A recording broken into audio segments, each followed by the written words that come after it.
Pour ce premier tuto de fabrication du M134, donc nous allons commencer par la première pièce principale, c'est-à-dire le canon.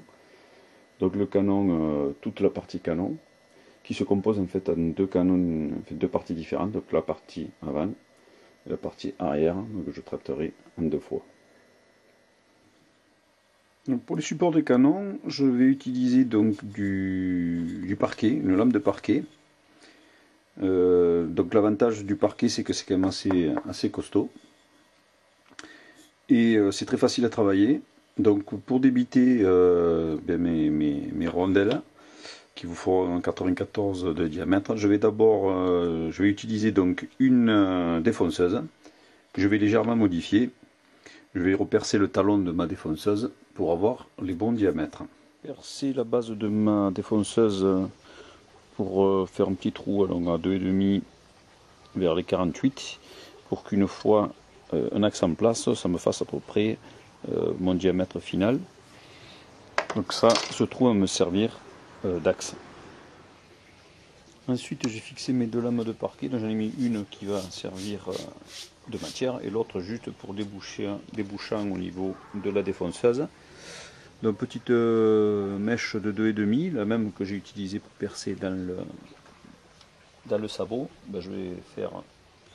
Ensuite, j'ai réglé ma petite fraise pour qu'elle dépasse de l'épaisseur de la lame de parquet. J'ai mis mon foret planté à l'envers, qui va me servir donc de pivot pour ma défonceuse. Et donc, il n'y a plus qu'à mettre en route.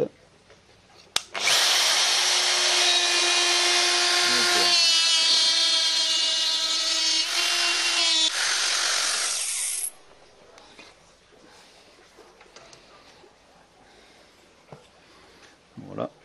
J'ai repercé tous mes anneaux à 4 pour pouvoir mettre une vis à 4 et donc j'ai fait un empilement de 4 anneaux comme ça, de 4 rondelles. J'ai tracé sur une des rondelles, j'ai reporté donc à 32 du centre tous les axes et tous les 60 un axe aussi, donc je vais savoir les emplacements de mes 6 canons. Une fois que j'ai eu tracé mes emplacements de mes 6 futurs perçages, donc les passages de canon, j'ai fait un petit pré-perçage à 2,5, c'est juste pour pouvoir guider le foret, donc la mèche à bois de 16 que je vais utiliser, puisque les canons, le tube fait 16, donc j'ai tout réglé pour que ça se passe nickel.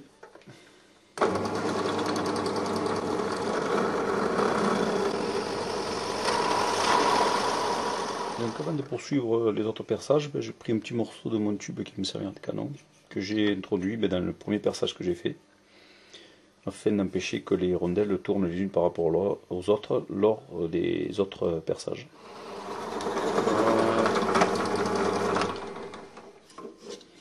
Donc voilà ce que ça donne. Alors, même si ça n'a pas tout à fait débouché, c'est pas grave, je le finirai après. Donc voilà nos premières rondelles de support de canon. Donc ensuite on va percer les 4 rondelles, on va les empiler, on va les tenir ensemble par des morceaux de canon en fait, de petits morceaux. Et on va percer à 32, donc avec une mèche à bois de 32, au centre, débouchant les 4 anneaux, pour pouvoir y loger un tube. Les 4 premières rondelles effectuées, donc je vais reporter exactement le même axe sur une autre rondelle. Donc là on va faire la partie arrière du canon. On va utiliser seulement 2 rondelles que j'ai déjà mis propres.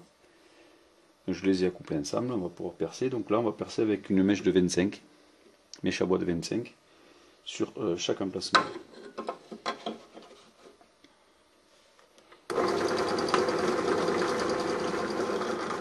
Voilà, là c'est percé. J'ai mis sur le premier trou que j'ai percé donc mon tube de 25, exactement comme le même principe comme sur les rondelles avant, pour empêcher que les rondelles tournent l'une par rapport à l'autre. Donc ensuite j'ai récupéré la galette arrière donc, de mon tube avant, donc où les tubes sont en 16, donc ça c'est la partie avant du M134, donc j'ai récupéré que la collerette arrière. ainsi que la collerette avant des tubes de 25, donc on voit ici. Et j'ai rajouté une rondelle vierge, au même diamètre que les deux autres. Je les ai attachés donc ensemble avec, par leur centre. Et j'ai fait un traçage, comme on peut voir là.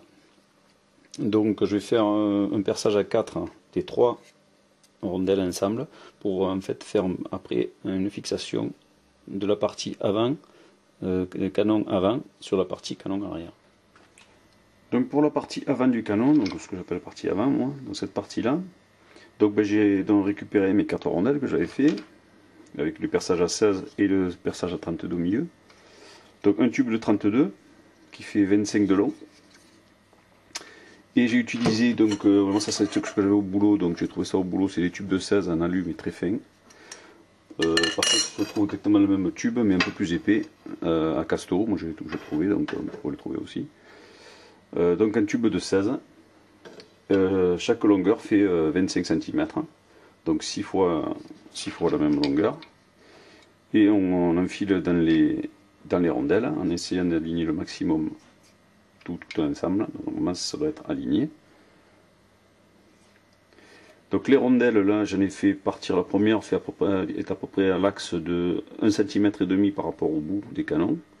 Et après les deux autres sont à 4,5 cm d'axe. Bon, la dernière elle est carrément affleurante au canon du fond. Donc tout simplement monter à vide, à froid. Et après j'ai mis un point de cyanocrylate dans chaque bordure là, pour bien que tout l'ensemble soit bien pris ensemble. Donc c'est simplement collé. Donc la partie arrière, j'ai utilisé donc du tube de 25 PVC, alors soit haute pression, comme vous pouvez voir qui est assez épais, soit du tube Hero classique de 25 qui est un peu moins épais, par contre qui est plus facile à trouver. Bon, moi j'avais ça, donc j'ai préféré prendre quelque chose d'un peu plus costaud. Donc c'est du tube de 25, donc du fil 25 que j'ai découpé, ils font 35 de long, donc qui est quasiment l'échelle du réel. Donc 6 tubes. Donc on a récupéré ensuite nos rondelles avec les gros perçages à 25, donc là c'est brut, hein, c'est du proto. Donc un côté, donc la partie avant, on va utiliser une des rondelles qu'on va percer au milieu à 16, et une des rondelles pleines, donc qui fait 94 de diamètre, que je vais percer à 24. En fait 24 c'est exactement le diamètre du roulement que j'ai utilisé, enfin des roulements que j'ai utilisé pour faire tourner le canon. Donc il fait 24 de large d'extérieur par 12 d'intérieur par 7 mm d'épaisseur. Donc ce qui est bien, c'est qu'il va nickel juste dans l'épaisseur du parquet. Donc on va coller ces deux rondelles ensemble à la cyano. Donc ça c'est la partie avant, on voit ici. Donc pour la partie arrière, c'est exactement le même principe, on va faire la même chose pour l'arrière, donc ici, avec le même système, et toujours pareil, un perçage à 24 pour mettre le roulement à l'intérieur. Donc une fois que j'ai fait mon assemblage avant et arrière, donc avec mes perçages là, donc ça sera un truc comme ça. J'ai monté donc mes canons coupés à 35 à l'intérieur, de chaque côté, et je les ai collés, alors bien alignés, surtout il faut bien faire attention qu'ils soient bien d'équerre par rapport aux deux supports. Et j'ai utilisé donc de la cyano, j'ai mis un point de cyano à chaque coin, de façon à ce qu'il soit collé définitivement et qu'il ne bouge plus. Donc pour la partie entraînement, donc en fait j'ai fait une poulie, en fait là j'en ai deux, parce que je me suis planté la première, je l'ai faite un peu trop grande, et comme je l'ai déjà collée, je préférais, pour pas perdre tout mon montage, en faire une, donc qui fait 52 mm de diamètre, hein, donc 5 cm en gros, ça c'est donc que j'ai fait avec la technique du tour sur une perceuse à colonne. Donc pour mon support de canon, j'ai utilisé un tube acier, il fait 12 extérieurs. L'avantage c'est que à l'intérieur on permet de passer le canon. Ensuite j'ai légèrement usiné les deux côtés de façon à ce que les deux roulements que j'ai, donc ça c'est des roulements de 12 intérieurs et 24 extérieurs, de 7 mm d'épaisseur, de façon à ce qu'ils rentrent tout juste, donc des deux côtés. J'ai pris deux petites entretoises aussi avec du tube alu donc de 12 intérieurs qui rentrent au niveau du canon. Bon, il y en a une qui fait 1 cm, l'autre fait 7 mm à peu près. Le support du canon lui-même, donc c'est du contreplaqué de 15 mm, j'en ai collé 2 ensemble. Donc ça fait à peu près 30. Contreplaqué qui est plutôt que du compressé, parce que déjà c'est bien un peu plus costaud. Et c'est plus facile à usiner. Donc débité avec le même principe à la défonceuse. Donc pour que ça rentre tout juste à l'intérieur du tube de sang. Le centre a été percé avec un forêt de 12 mais non débouchant, donc j'ai laissé juste, comme on peut le voir là, j'ai laissé juste un petit peu de marge, donc en fait ça va permettre de passer le canon à l'intérieur, enfin le support de canon. Donc là ce que je vais faire pour être sûr qu'il ne bouge pas, je vais enduire avec du mastic et le positionner en prenant bien garde de le mettre bien d'équerre. Donc avant d'appliquer le mastic, on raye bien, on dégraisse bien, et on n'oublie surtout pas de positionner donc, le roulement donc côté corps, ainsi que la petite entortoise, parce qu'une fois qu'on aura mis le canon à l'intérieur, enfin le support de canon à l'intérieur, ça sera indémontable. Donc voilà, j'ai préparé mon enduit, mon mastic.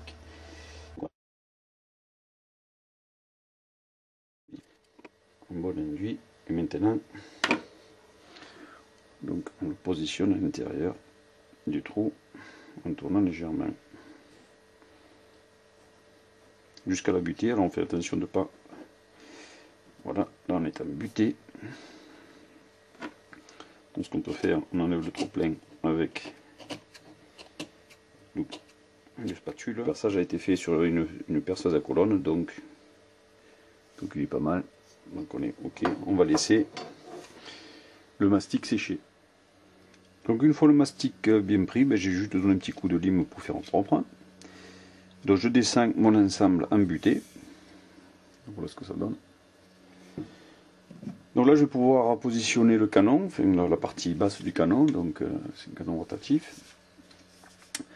Donc là ça a été percé donc à 24 pour ce qui correspond au diamètre donc des roulements. Juste j'ai rajouté un petit peu de scotch, une petite partie de scotch sur mon roulement du bas parce qu'il y a un léger jeu. Donc pour compenser ce jeu, j'ai mis ce scotch. Donc on enfile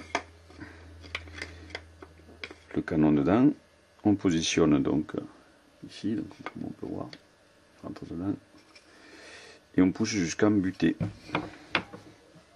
Donc voilà, là c'est rentré en butée. Donc pour le haut c'est pareil, j'utilise le même roulement que je mets et qui se positionne à l'intérieur.